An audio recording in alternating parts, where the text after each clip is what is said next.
ज्ञानाभ्यास के इस पावन सत्र में आपका हृदय से स्वागत है,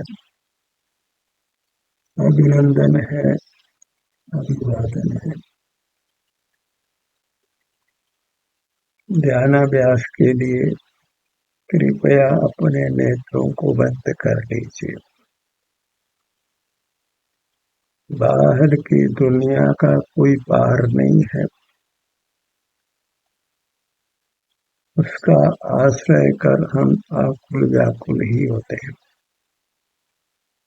हमारी भीतर की दुनिया ही आनंद रूप है।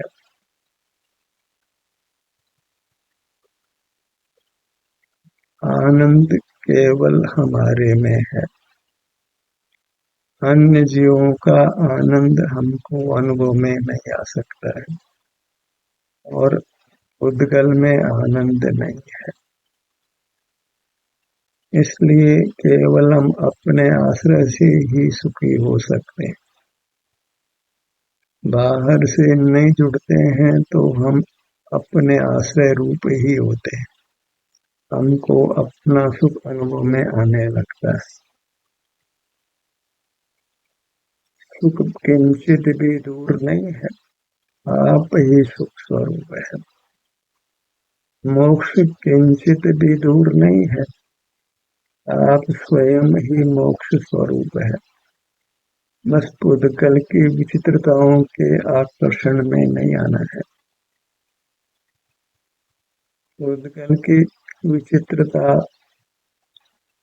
अपार है, ज्ञान उसके पार को नहीं पा सकता है। उसको देख देख कर वह अपने संसार को दीर्घ ही कर सकता है, फिर पुद्गल की था को नहीं पा सकता है। जीव अपनी था को पा सकता है, क्योंकि स्वयं स्वयं से अगोचर नहीं है। इसलिए हम अपने को पाकर सदा सुखी रहें। यह स्वानुभव अद्भुत है, अनुपम है। इसकी महिमा वचन अगोचर है।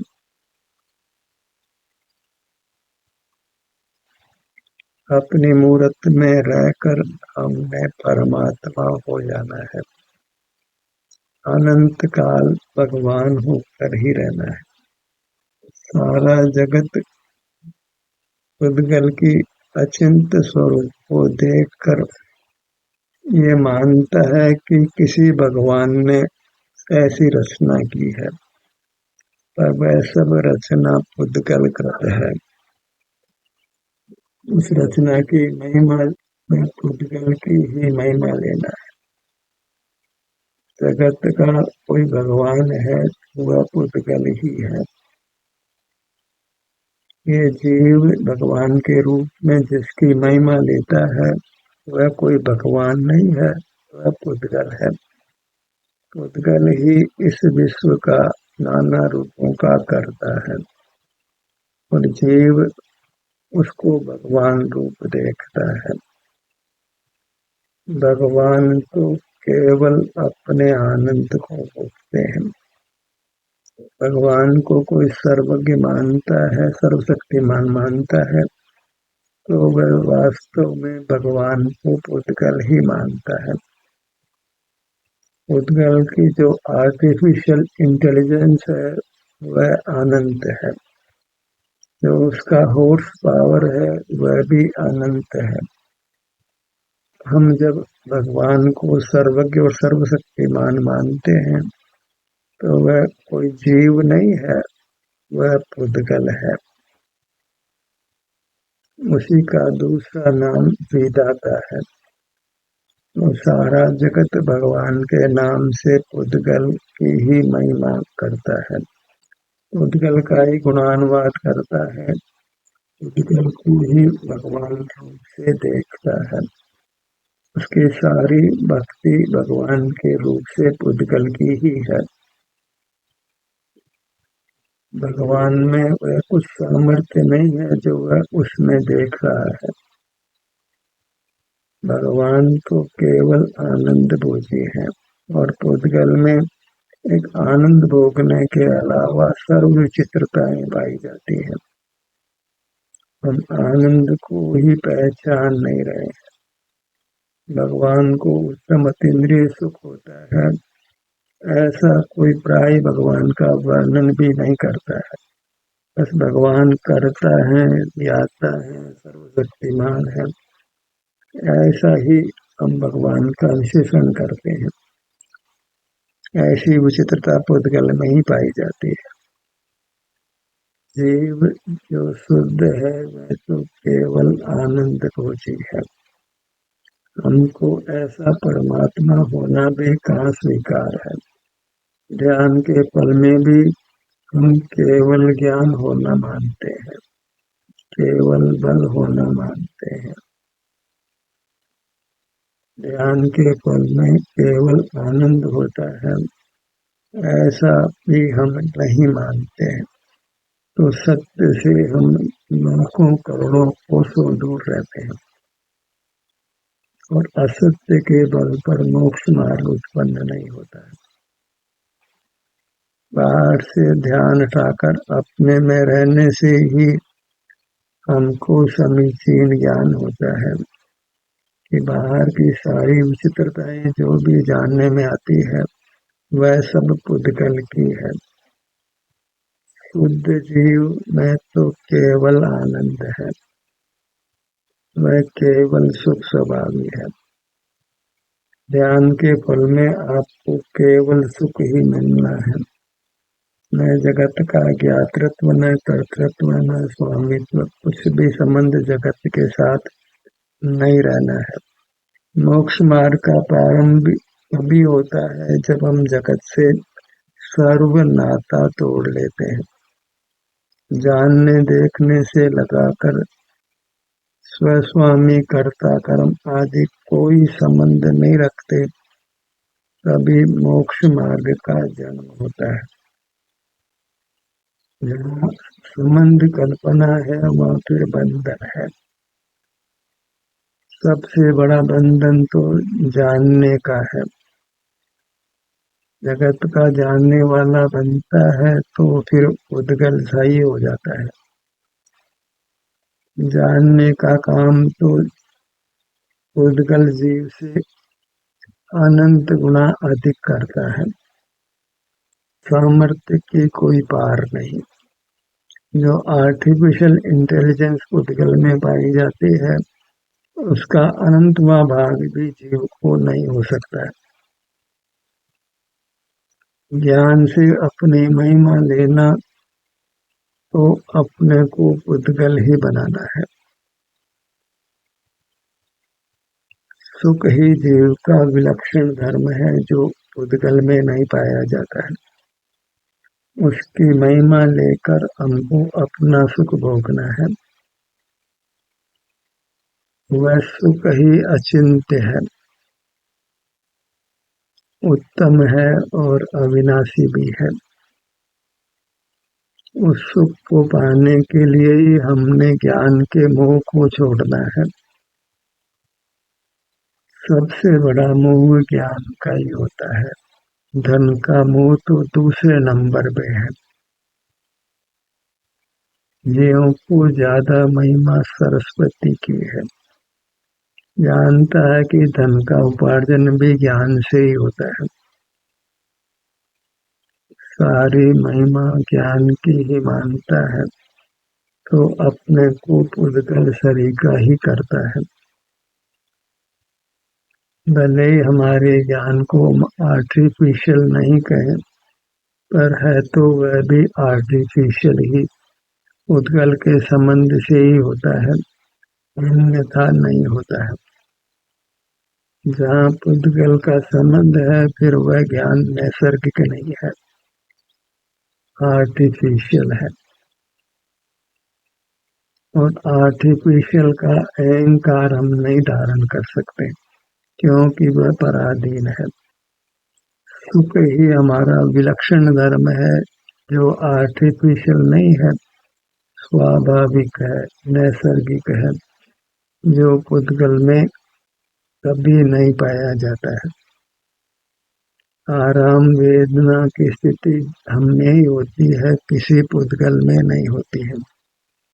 कैलकुलेटर भले ही बड़े बड़े जोड़ कर सकता हो और नाना सॉफ्टवेयरों से बड़े बड़े काम संपादित होते हों, पर उन सॉफ्टवेयर में कहीं सुख का अंश भी नहीं होता है।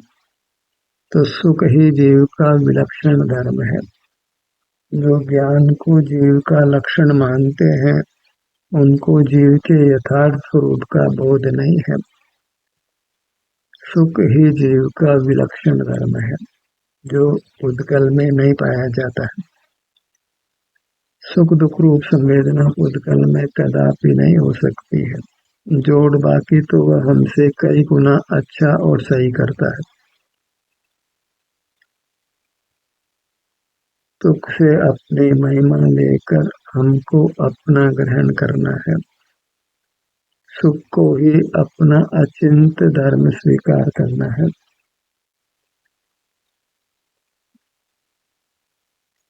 मैं सुख प्रमाण हूँ, प्राप्त मूर्त देह के बराबर हूँ और इतना क्षेत्र सुखमय है।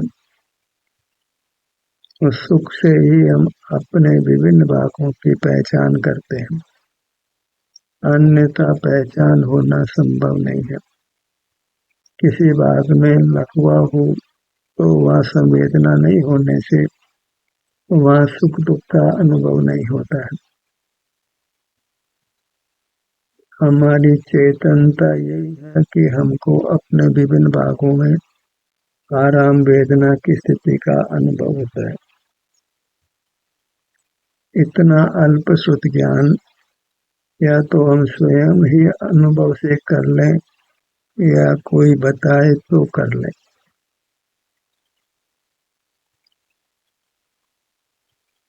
कोई बताता है तो भी उसके संबंध में निसंग तभी होते हैं जब हम अपना अनुभव करते हैं, अन्यथा कोई भी कुछ भी ज्ञान कराए हम उसके संबंध में निसंग नहीं होते। भले ही हम उसको गुरु मानकर उसकी बात को अस्वीकार नहीं करें, पर निसंगता आती है अनुभव से। अनुभव ही बलवान है, अनुभव ही पूज्य है और वही मोक्ष मार्ग भी है, मोक्ष का स्वरूप भी है। अनुभव कीजिए। जगत से मेल जोल रखने से संसार ही पनपता है। कितना दिन मेल जोल रखोगे, शीघ्र शीघ्र वो मरण होता है, तो जगत से संबंध कैसे स्थायी होगा। अपनी मूर्त के साथ ही संबंध हम अविनाशी कर सकते हैं, क्योंकि अपनी मूर्त है वह आप ही है और आप से अलग कैसे हो सकता है, क्योंकि आप अविनाशी है। अपने मूर्त की ही शरण में रहना है। अपनी मूर्त ही शरीर है, शरीर में ही अपनी मूर्त बना घटता है। ये मेरा रूप है। बस इतना है कि वह इंद्रिय गोचर नहीं है, इंद्रिय के निरोध से गोचर होता है। इंद्रिय के निरोध से संवेदन होता है, उससे अपनी मूर्त गोचर होती है। इंद्रिय से ज्ञान उपजता है और ज्ञान के निरोध से संवेदन होता है और वह संवेदन निराकुलता रूप होता है। वही शिव का मोक्ष का स्वरूप है। जब बहिर्मुख नहीं है तो फिर हम मोक्ष में ही हैं। अपने मूर्त मोक्ष स्वरूप ही है। अपने में आना, अपने में रहना, वही मोक्ष में आना, मोक्ष में रहना है। मोक्ष हमसे किंचित भी दूर नहीं है, हम स्वयं ही मोक्ष स्वरूप है। मोक्ष कहीं आसमान में नहीं है। ऊपर नहीं है, सिर से पैरों तक हम ही मोक्ष स्वरूप है। इसमें ही जब स्थायी निवास हो जाता है, वृत्ति बहिर्मुख नहीं होती है, तो हमारा मोक्ष हो गया, हम मुक्त हो गए और हमसे पृथक हो जाता है। यही मोक्ष में स्थिति है। वही मुक्ता छोड़कर रहना है, मोक्ष में ही निवास करिए। कल मोक्ष होगा इस भाव में होगा कि पर भाव में होगा, जहाँ पर लक्ष्य नहीं है वहाँ मोक्ष में है। अपनी मूर्त तीनों काल मोक्ष स्वरूप है, तीनों काल परमात्मा स्वरूप है। अपने में है तो फिर मरण नहीं है, फिर उसको निर्वाण संज्ञा ही है। भले ही अभी मोक्ष नहीं हो तो भी आयु कर्म के निश्चय पूरे हो तो वह मरण नहीं कहलाकर समाधि मरण कहलाता है। तो वह समाधि मरण निर्वाण स्वरूप ही है, क्योंकि उसमें किंचित भी दुख नहीं है और जीव पहले से अधिक उत्तम गति हो जाता है। तो कुछ उत्थान ही होता है, पतन नहीं होता है। आयु पूरी होने पर वह कुछ उत्तम अवस्था को ही प्राप्त करता है, पहले से अच्छा होता है। इस प्रकार वह अच्छे से अच्छा होता हुआ पूर्ण अच्छा हो जाता है, परमात्मा दशा को पा लेता है। फिर मरण नहीं है, समाधि मरण भी नहीं है, फिर शाश्वत जीवंत है, शाश्वत आनंद रुचि है।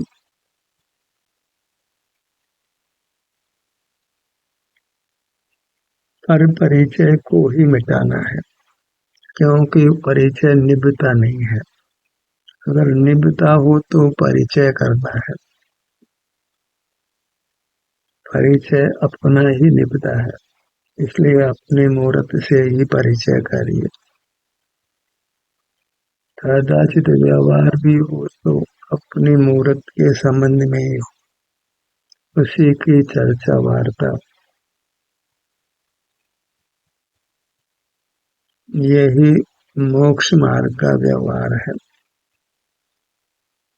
अपना अनुभव करना या अपने अनुभव से जो सुख होता है उसकी चर्चा करना,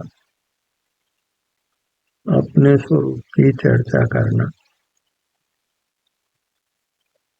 पर की चर्चा नहीं करना है, नहीं तो मोक्ष दूर से भी दूर होता है। परोपकार की बात नहीं करना है। इतना विकल्प तो योग्य है कि ये मोक्ष मार्ग का अभाव नहीं हो, सदा मोक्ष मार्ग जीवित रहे। और किसी क्षेत्र विशेष में तो मोक्ष मार्ग का लोप भी हो जाता है, जैसे छठे काल में उत्पन्न जीव को मोक्ष मार्ग नहीं होता है।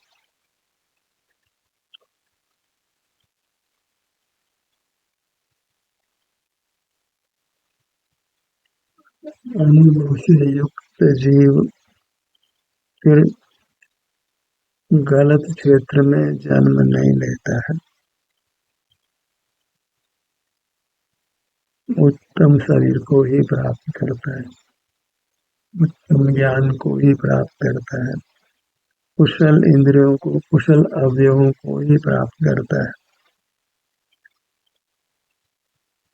बाहर में सहज ही बिना यत्न के अनुकूलताएं होती है, बिना प्रयत्न के ही वह जगत पूज्य सा होता है, जगत उसका आदर करता है।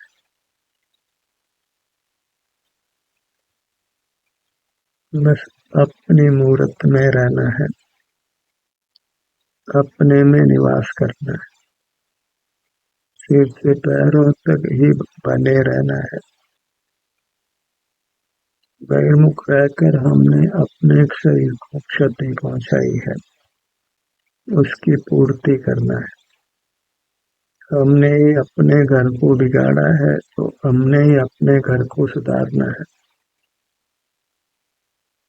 हम बिगाड़े और दूसरा सुधारे, ऐसा नहीं होता है। हमने ही कर्म संचित कर अपने शरीर को अस्वस्थ किया है, बिगाड़ा है। अब हमने ही अपने कर्म को नष्ट कर अपने शरीर को स्वस्थ करना है। जैसे ही कर्म मिटता है, हमारा शरीर स्वस्थ हो जाता है। ऐसा ही कर्म के साथ हमारा संबंध है, ऑटोमेटिक है। कैसे ये बनाव बनता है, ये अचिंत्य है, चिंतन में लेने की कोई आवश्यकता भी नहीं है। ऐसा होता है। कैसे होता है, इतना फिर ज्ञान का उपयोग नहीं करना है।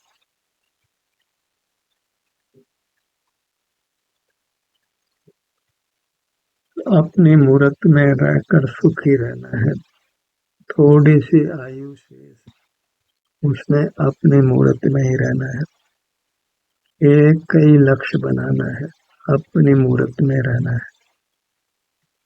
एक एक पल बहुमूल्य है, एक एक पल बहुमूल्य है। इससे नूतन कर्मों को नहीं बांध कर पूर्वबद्ध कर्मों को नष्ट करना है। उत्तम भविष्य का निर्माण करना है। जो अपने वर्तमान को सुधारता है, उसका भविष्य स्वयं सुधर जाता है। जिसका वर्तमान सुखरूप होता है, तो उसका भविष्य भी सुखरूप हो जाता है। और सुख की परिभाषा यही है कि स्वानुभव सुखरूप होता है। इंद्रिय ज्ञान में सुख पाना नहीं है, इंद्रिय ज्ञान में आकुलता है, वही दुख है। इंद्रिय ज्ञान में राग द्वेष मोह है, उसी से जीव आकुल व्याकुल अनुभव करता है।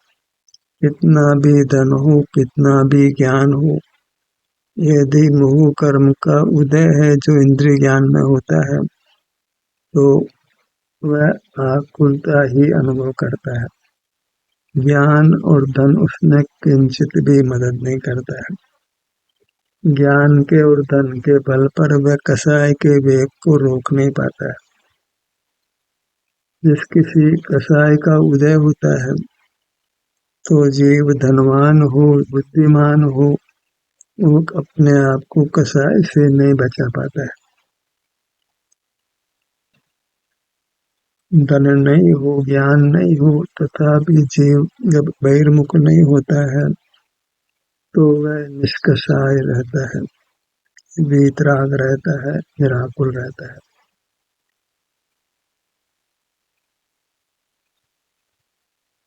जो अपने में उपस्थित है, वह स्वस्थ है। जो स्वस्थ है, वही सुखी है। जो बहिर्मुख है, वह अस्वस्थ है, वह दुखी है। भले ही उसने कितना ही लौकिक ज्ञान अर्जित किया हो, उस लौकिक ज्ञान के बल पर कितना ही वह धन कमाता हो। हम लौकिक ज्ञान और उससे उपार्जित होने वाले धन की महिमा लेते हैं। वह सब मोह का उदय है। जीव का मूल्यांकन इंद्रिय ज्ञान से और धन से करना योग्य नहीं है। जो परमात्मा हो गए, जो सर्वोत्कृष्ट हैं, न उनके पास इंद्रिय ज्ञान है, न धन ही है, फिर भी वे त्रिलोक पूज्य हैं और महान सुखी हैं।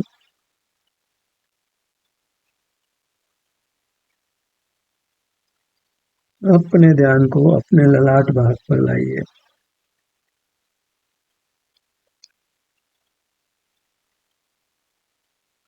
इतना सुगम है सुख पाना और मुक्त होना।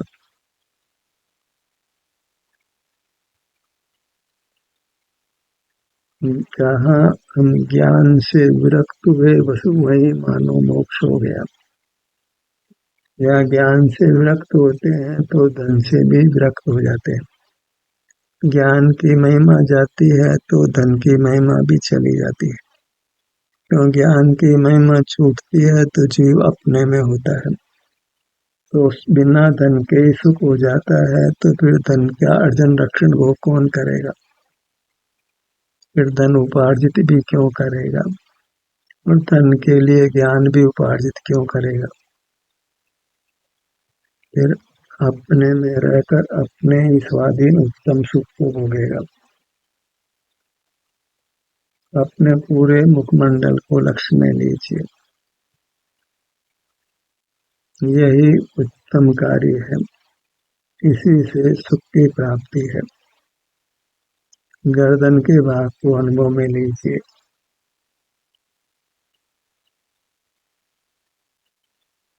अपना धड़ भाग, पीठ का भाग, ये अंगों के नाम में नहीं रुकना है, वाच्य पर जाना है। ऐसा वाचक वाच्य नियोग है, अंगों का नाम सुनकर हम अंगों तक पहुंच जाते हैं।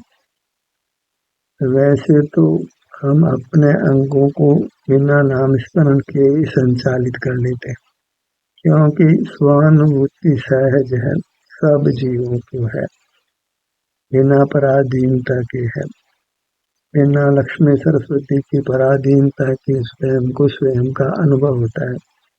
ये मैं हूँ, यहाँ से यहाँ तक मैं हूँ। और अपने में जब होता है तो उसको सुख का अनुभव होता है, निराकुल होता है, वीतराग होता है, जो उसका अपना स्वरूप है।